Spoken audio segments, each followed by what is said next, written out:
Hi guys! Welcome back to my channel. Ang video na gagawin ko for today is about dito sa Cow Beauty Soap Blue at Cow Beauty Soap Red.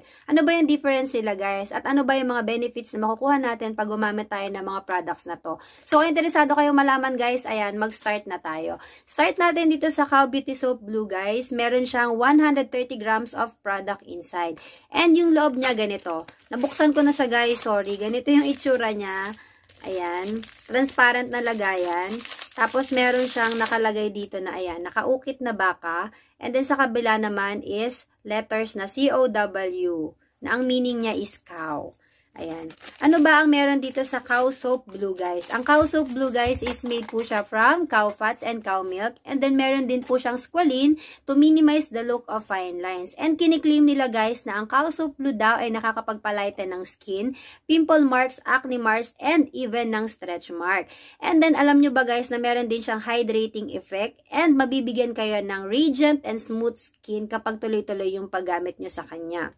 Si Cow Soap Blue guys, almost 1 year ko na siyang ginagamit. And most of the time, ginagamit ko po siya sa aking katawan. Alam nyo ba guys, ang pinaka nagustuhan ko talaga sa kanya is yung amoy niya. Sobrang bango niya guys. Meron siyang jasmine scent at long lasting yung kanyang amoy. At guys, nabibigay niya yung skin ko ng soft and moisturized skin. Alam nyo ba guys, na kapag ginagamit ko tong sabon na to, hindi ko nararamdaman na dry yung skin ko. Plus, ito pa, hindi siya kagaya ng ibang sabon na after mo palang maligo, makikita mo na namumuti yung iyong skin. Dito kay Cow Soap Blue, even though na gumagamit pa rin ako ng lotion, hindi ko naramdaman sa kanya na super dry yung skin ko guys. So, para sa mga sensitive skin dyan or para sa mga dry skin, marirecommend ko na itry nyo si Cow Beauty Soap Blue guys. Malay nyo, ma-moisturize na rin yung skin nyo at hindi nyo na maramdaman yung parang super dry na feeling after nyong maligo. Meron lang akong nag-iisang hindi ko nagustuhan dito guys. Kasi may mga times na pag ginagamit ko siya sa mukha ko, pumapasok siya sa mata ko guys. And kapag pumasok siya sa mata nyo guys, sobrang hapdi po niya. So kung gagamit kayo nito sa mata nyo, kung gagamit kayo nitong product na to sa inyong face, make sure guys na nakapikit kayo ng bongga. Kasi kapag pumasok to sa mata nyo guys, as in, maiiyak kayo sa hapde. Pero other than that, wala na akong ibang hindi nagustuhan sa kanya. Kasi gusto ko si Cow Soap Blue. Dahil sobrang lambot ng skin ko at saka moisturize yung skin ko kapag ginagamit ko siya guys. Iyon. Ayan guys, dito naman tayo sa Cow Soap Red. Si Cow Soap Red guys, ginagamit ko na po siya ng 2 months na. Ayan. Tapos si Cow Soap Red guys, meron siyang 100 grams of product inside. So yung itsura niya sa loob guys, ipapakita ko din sa inyo. Ayan, nakalagay din siya sa transparent na lagayan. Yan, binuksan ko na siya kanina guys. Tapos meron din siyang nakaukit na baka dito. And then sa kabilang side po may nakaukit na COW na mga letters. Ayan. Si Cow Soap Red guys is meron po siyang rose scent.